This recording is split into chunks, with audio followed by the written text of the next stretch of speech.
નમસ્કાર, ન્યૂઝ 18 ગુજરાતીમાં આપનું સ્વાગત છે। આપની સાથે હું છું કોમલ। સમાચારોની શરૂઆત કરીએ તો ગુજરાતના માથે આજે પણ ડબલ એટેક જોવા મળી રહ્યો છે। હીટવેવની આગાહી કરવામાં આવી છે, સાથે માવઠાનો પણ ખતરો મંડરાઈ રહ્યો છે। હવામાન વિભાગની હીટવેવની આગાહી કરવામાં આવી છે। સૌરાષ્ટ્ર કચ્છમાં 8 એપ્રિલ સુધી તપી ઉઠશે અને આજે પોરબંદર, કચ્છ, જૂનાગઢ, રાજકોટમાં હીટવેવની આગાહી કરવામાં આવી છે। 6 એપ્રિલથી ઉત્તર ગુજરાતમાં ગરમીનો પ્રકોપ શરૂ થશે। તો આજે રાજ્યના ઘણા ભાગોમાં સવારથી વાદળછાયું વાતાવરણ જોવા મળ્યું છે।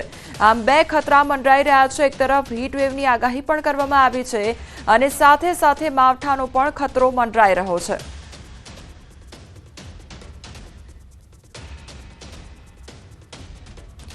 તો 3 દિવસ માટે હીટવેવની આગાહી કરવામાં આવી છે। તો સૌથી પહેલા એ સમજીશું કે ક્યાં આગળ હીટવેવની આગાહી જે છે તે કરવામાં આવી છે। રેડ એલર્ટ, ઓરેન્જ એલર્ટ અને યલો એલર્ટ જારી કરવામાં આવ્યું છે। તેમાં સૌથી પહેલા નજર કરીએ તો ભુજ, કચ્છ તેમજ રાજકોટ અને જૂનાગઢમાં યલો એલર્ટ છે અને પોરબંદરમાં ઓરેન્જ એલર્ટ છે। એટલે 3 દિવસ માટે આ હીટવેવની આગાહી કરવામાં આવી છે। તેમાં ખાસ કરીને પોરબંદરમાં જે છે તે ઓરેન્જ એલર્ટ આપવામાં આવ્યું છે। એટલે પોરબંદરમાં સૌથી વધુ તાપમાન રહેવાની શક્યતા।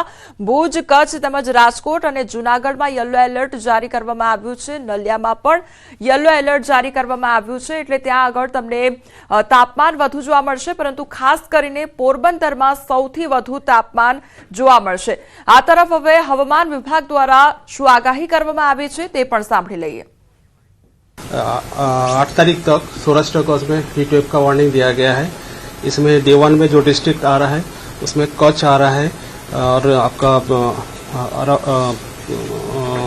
कच्छ, उधर पोरबंदर, राजकोट, जूनागढ़ आ रहा है। पोरबंदर में हम लोग ऑरेंज अलर्ट दिया है और बाकी जो 3 डिस्ट्रिक्ट है इसमें येलो कलर दिया गया है, येलो वार्निंग दिया गया है।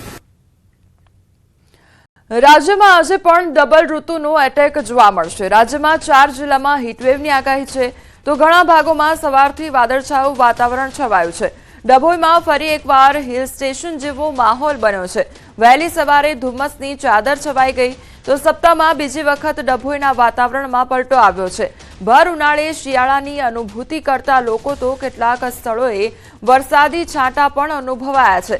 Dabhoi, Vadodara road, statue of unity road, Chhota Udepur, Bodeli road સહિત સમગ્ર નગરમાં ગાઢ ધુમ્મસ જોવા મળ્યું છે। ધુમ્મસને પગલે વિઝિબિલિટી ઘટી વાહન ચાલકોને પરેશાનીનો સામનો કરવો પડ્યો છે। ડભોઈના દ્રશ્યો છે કે જ્યાં ધુમ્મસભર્યું વાતાવરણ જોવા મળ્યું છે। એક તરફ ભર ઉનાળાનો માહોલ અને બીજી તરફ આ પ્રકારે ધુમ્મસભર્યું વાતાવરણ જોવા મળ્યું છે, જેના કારણે વિઝિબિલિટીમાં પણ ઘટાડો થયો છે। વાહન ચાલકોને વાહન ચલાવવામાં પણ મુશ્કેલી થઈ રહી છે। આ તરફ ઉત્તર ગુજરાતના ઘણા ભાગોમાં પણ વહેલી સવારથી ધુમ્મસનો કહેર જોવા મળ્યો છે। સાબરકાંઠા જિલ્લામાં અચાનક વાતાવરણમાં પલટો આવ્યો છે અને સવારથી ગાઢ ધુમ્મસની ચાદર છવાઈ છે। એટલી ગાઢ ધુમ્મસ હતી કે 5 ફૂટ દૂર જોવું પણ મુશ્કેલ બન્યું હતું। અચાનક જ ધુમ્મસભર્યા વાતાવરણથી વાહન ચાલકોને મુશ્કેલી ઊભી થઈ હતી। તલોદ, પ્રાંતિજના ગ્રામ્ય વિસ્તારમાં ભારે ધુમ્મસ છવાયું, તો હિંમતનગર તાલુકાના કેટલાક વિસ્તારમાં ધુમ્મસ છવાયું હતું। સવારમાં વહેલા ધુમ્મસનું એકદમ વાતાવરણ ઊભી રહ્યું છે। ચોખ્ખું દેખાતું નથી। બાઇક લઈને આવ્યો તો લાઇટ ચાલુ રાખીને આવવું પડ્યું। રાજકોટના જન્માષ્ટમી લોકમેળાને લઈને સૌથી મોટા સમાચાર સામે આવી રહ્યા છે। જિલ્લા વહીવટીતંત્રએ શહેર બહાર મેળો યોજવા સ્થળની શોધખોળ શરૂ કરી છે। પડધરી અને લોધિકા મામલતદાર પાસેથી રિપોર્ટ મંગાવવામાં આવ્યો છે। રેસકોર્સ મેદાનમાં 5 દિવસીય લોકમેળો યોજાતો હોય છે। આ વર્ષે શહેર બહાર યોજવા માટે નિર્ણય પણ લેવાઈ શકે છે। સંવાદદાતા અંકિત અમારી સાથે જોડાઈ ગયા છે। અંકિત, જન્માષ્ટમી લોકમેળાને લઈને આ સૌથી મોટું અપડેટ કે આ વખતે શહેર બહાર મેળો યોજાઈ શકે છે, શું અપડેટ? ખાસ કરીને વાત કરવામાં આવે તો શ્રાવણ મહિના દરમિયાન વદ છઠ થી લઈને વદ દસમ સુધી સૌરાષ્ટ્રનો સૌથી મોટો જે લોકમેળો છે તે રાજકોટ ખાતે યોજાતો હોય છે। ત્યારે જિલ્લા વહીવટી તંત્ર દ્વારા આ લોકમેળાનું છે તે આયોજન કરવામાં આવતું હોય છે અને તેના જ ભાગરૂપે જિલ્લા વહીવટી તંત્ર દ્વારા પડદરી અને લોધિકા મામલતદાર પાસેથી રિપોર્ટ મંગાવ્યો છે કે તેમના વિસ્તારમાં આ પ્રકારની કોઈ મોટી જગ્યા છે કે કેમ કે જ્યાં મેળો આયોજિત થઈ શકે।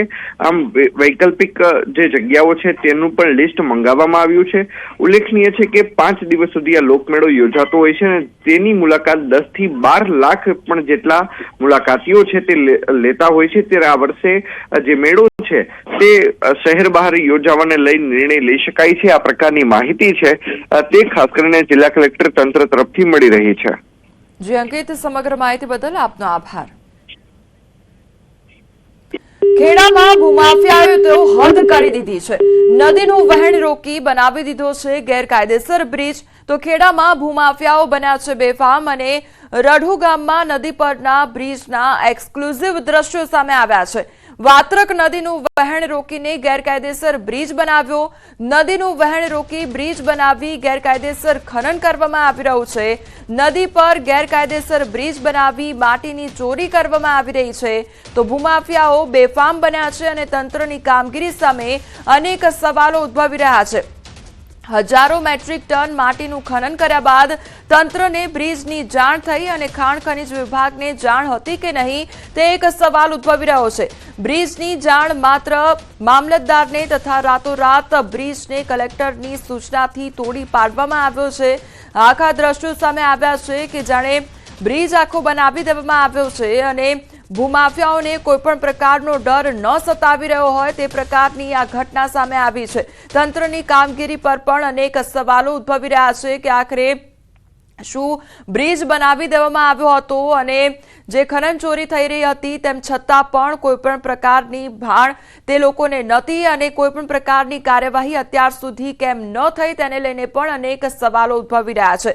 તો વાત્રક નદીનું વહેણ રોકીને આ બ્રિજ બનાવવામાં આવ્યો હતો અને નદીનું વહેણ રોકી બ્રિજ બનાવી ગેરકાયદેસર ખનન પણ કરવામાં આવી રહ્યું હતું। ત્યારે ભૂમાફિયાઓને કોઈ પણ પ્રકારનો ડર ન હોય તે પ્રકારે આ કામગીરી કરવામાં આવી રહી હતી। ખનન ચોરી થઈ રહી હતી અને ગેરકાયદેસર કામગીરી કરવામાં આવી રહી હતી અને પાણીનું જે વહેણ છે તે રોકીને આ બ્રિજ બનાવી દેવામાં આવ્યો હતો અને ત્યાંથી આ જે ભૂમાફિયાઓ છે તે પસાર થતા હતા। તો તેની કામગીરીને લઈને પણ અનેક સવાલો ઉદ્ભવી રહ્યા છે। સંવાદદાતા ઉમંગ અમારી સાથે જોડાઈ ગયા છે। ઉમંગ, ભૂમાફિયાઓ જાણે બેફામ બન્યા હોય અને કોઈ પણ પ્રકારનો ડર ન હોય તે પ્રકારની આ પરિસ્થિતિ ઊભી થઈ છે, શું અપડેટ?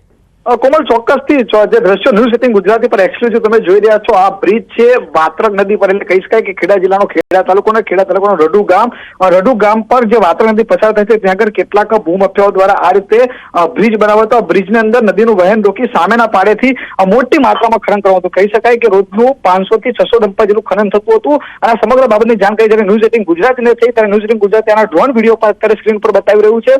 જો કે મહત્વની વાત કરવામાં આવે તો સમગ્ર બાબતે જ્યારે માત્ર ખેડા મામલતદારને પૂછવામાં આવ્યું તો તેમના દ્વારા કલેક્ટર સાહેબ દ્વારા જાણકારી રાતોરાત બ્રિજને તોડી પડાયો છે। પરંતુ સવાલ ઉભો થઈ રહ્યો છે કોમલ કે જે પ્રકારે માહિતી છે તે પ્રકારે ખાણ ખનીજ વિભાગને પણ જાણ હતી, મામલતદારને પણ જાણ હતી, પરંતુ તેમ છતાં કોઈ કાર્યવાહી કેમ કરવામાં આવી? બીજી વાત કરવામાં આવે તો બ્રિજ તો તોડી પડાયો છે પરંતુ જે ગેરકાયદેસર નદીમાં જે ખનન થયું છે તેને લઈને કેમ કોઈ વ્યક્તિ વિરુદ્ધ કાર્યવાહી કરવામાં ના આવી તેવા અનેક સવાલો ઉભા થઈ રહ્યા છે। જી કોમલ।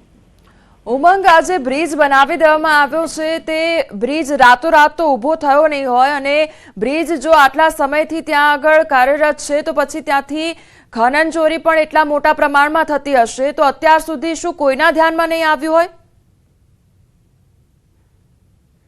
આવતા હોય તો પછી માત્ર ખેડા મામલતદાર કે પછી તંત્રના ધ્યાને કેમ ના આવ્યા? બીજી બાજુ મામલતદાર દ્વારા એમ જણાવવામાં આવ્યું હતું કે આ બ્રિજ બાબતે ગામના સરપંચ દ્વારા સ્વાગત કાર્યક્રમમાં રજૂઆત પણ કરવામાં આવી હતી, તેમ છતાં પણ કોઈ કાર્યવાહી કેમ કરવામાં આવી? બીજી વાત કરવામાં આવે તો આ બ્રિજ છે તે તેના સ્થાનિકોને જયારે સાથે વાતચીત થઈ ત્યારે જાણવા મળ્યું અંદર ખાને, કારણ કે આ ભૂમાફિયા હોય છે તે લોકો પોતાનો ડર ફેલાવતા એટલે સ્થાનિકો પણ કોઈ સામે બોલવા તૈયાર નતા, પરંતુ તેમના દ્વારા કહેવામાં આવ્યું કે છેલ્લા 4 મહિનાથી આ બ્રિજ ત્યાં બનાવવામાં આવ્યો હતો, જ્યારથી ચોમાસું પછી તરત આ બ્રિજ બનાવવામાં આવ્યો હતો ત્યાં મોટી માત્રામાં ખનન કરવામાં આવતું હતું। જે પ્રકારે રોજના 400-500 ડમ્પર માટીનું ખનન થતું હતું, જે નદીની જે રેત હતી તે પડી જતા હતા અને આ તમામ જે ગેરકાયદેસર તંત્રનું કોઈ પણ પ્રકારનું ધ્યાન ન હોય તેવું સ્પષ્ટપણે લાગી રહ્યું છે।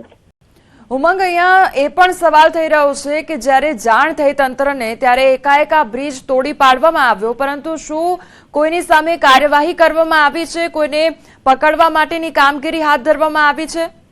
બિલકુલ ચોક્કસથી આ સમગ્ર બાબતે જયારે મામલતદારને ખેડા મામલતદારને ન્યૂઝ સિટી ગુજરાત દ્વારા પૂછવામાં આવ્યું કે સાહેબ આ બ્રિજ તો તોડી પાડ્યો છે, પરંતુ કોઈ વ્યક્તિ વિરુદ્ધ કે કોઈ આ બ્રિજ બનાવવા વિરુદ્ધ કાર્ય કર્યો, તો તેમાં એક જ જવાબ આપવાનો છે કે હજુ સુધી કોઈ પકડાયું નથી.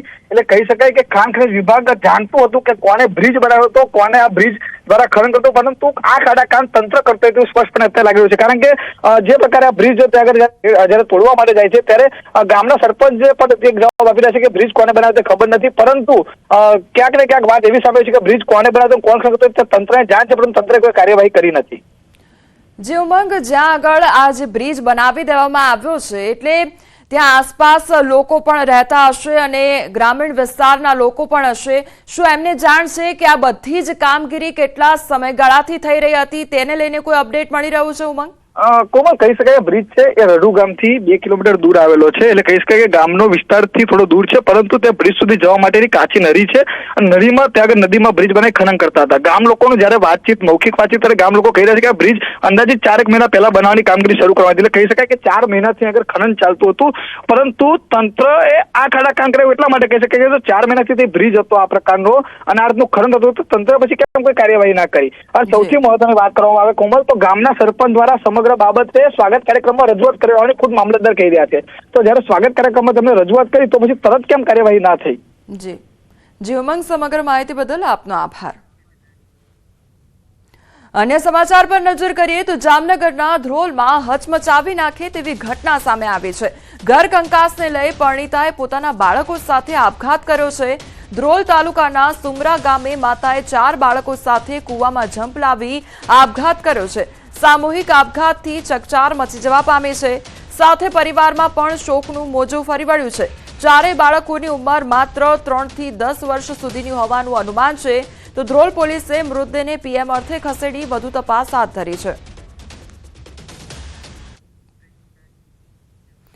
બોલિવૂડથી એક દુઃખદ સમાચાર સામે આવ્યા છે. દિગ્ગજ એક્ટર મનોજ કુમારનું નિધન થઈ ગયું છે.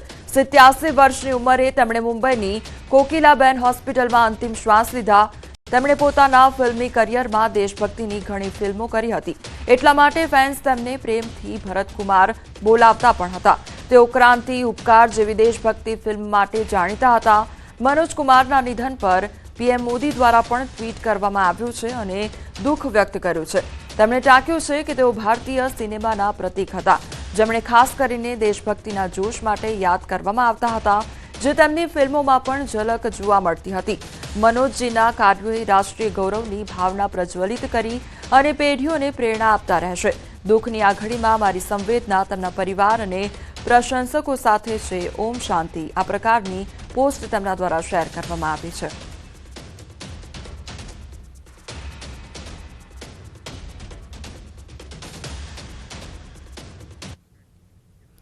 લોકસભા બાદ રાજ્યસભામાં પણ વકફ સંશોધન બિલ પાસ થયું છે. શુક્રવારે વહેલી સવારે બિલ મંજૂર કરવામાં આવ્યું.